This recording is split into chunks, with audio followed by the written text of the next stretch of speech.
वोटों की चोरी हो रही है, ये लोकतंत्र के लिए बहुत बड़ा खतरा है। इलेक्शन कमीशन से हमारी एक क्लियर डिमांड है, चोरी करना बंद करो, निष्पक्षपात वोटर लिस्ट बने और उससे लोकतंत्र बचे। Article 326 here clearly says elections to the House of the People and to the legislative assemblies of state to be done on the basis of adult suffrage। इसका मतलब है कि एक व्यक्ति को एक वोट मिलना चाहिए। ये जो 300 एमपीज हैं, ये देश के 60+% को रिप्रेजेंट करते हैं और इलेक्शन कमीशन इनसे नहीं मिलना चाहता। पूरे देश को मालूम है कि इलेक्शन कमीशन बीजेपी की मदद कर रहा है और वोट की चोरी है।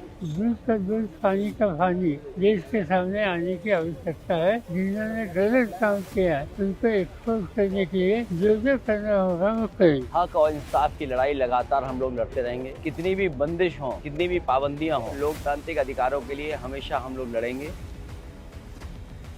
हमें डिटेन करके यहाँ पुलिस के थाने में सरकार ने हमें रखा हुआ है। अगर कुछ गड़बड़ नहीं है और उसमें वो शामिल नहीं है तो हमें मिलने में क्या झिझकती है। हम सांसद हैं, इनके खिलाफ हम लड़ते रहेंगे, बिल्कुल नहीं रुकेंगे। We have been detained undemocratically. We wanted to say our rights not be argued by the government. In the world's largest democratic country, India, we are deprived of our democratic rights. Right to exercise franchise has been stripped off. हम क्या मांग रहे थे? हम सिर्फ election commission से विनती कर रहे थे कि न्याय हो। बीच में पकड़ा गया, हमें बताया गया हम आपको लेके चल रहे हैं इलेक्शन कमीशन, और बस में 300 सांसदों को भर भर के पुलिस स्टेशन लगाया गया। चुनाव आयोग का नाम बदलकर भारतीय चुनाव आयोग करना चाहिए। सबको चुनाव लगा रहे हैं। हमने बड़े बड़े चोरों को घर में बिठाया है। ये तो बहुत छोटे चोर हैं। ये चोरों को भी हम घर में भेज देंगे। ऑर्गेनाइज वे में डकैती कर रहे हैं, इसका प्रूफ हम लोग दे रहे हैं। एक एक करके इतना दे रहे, फिर भी कोई नहीं मान रहे। हम लोग चाहते हैं चुनाव आयोग ट्रांसपेरेंट हो, लेकिन हर जगह देखा जा रहा है कि केंद्र सरकार के इशारे पर वो काम कर रही है। Last time they suspended all of us and passed crucial legislations. Now they have detained all of us and are passing crucial legislations. The people of this country are watching. कोई कार चोर है, कोई गहना चोर है, कोई scooter चोर है, लेकिन देश के प्रधानमंत्री और चुनाव आयोग वोट चोर निकल गए। मैं सारे के सारे ऑपोजिशन लीडर्स और एमपीज को धन्यवाद करता हूँ।